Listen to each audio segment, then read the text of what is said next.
Hey everyone, in this video, I'll show you the easy ways to add white border to objects in Canva. Let's dive in.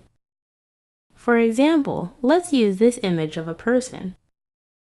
Click to add it to the page, then select the image. Go to Edit. In the Magic Studio section, click to open Magic Wrap. This tool will automatically identify objects in the image. Click on the person in the image, then click Wrap to isolate the person. Wait for the processing to complete. Once separated, you can freely move this object within the picture. Select the people, click Edit. Next, go to Effects and click on Shadows.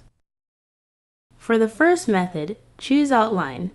Change the color to white. Adjust the size and intensity as needed. For the second method, choose Glow. Make sure the color is set to white. Adjust the intensity to 100. Then, modify the size and blur amount according to your preferences. And there you have it. I hope this tutorial was helpful to you. If you found it useful, please like and subscribe. Thank you for watching.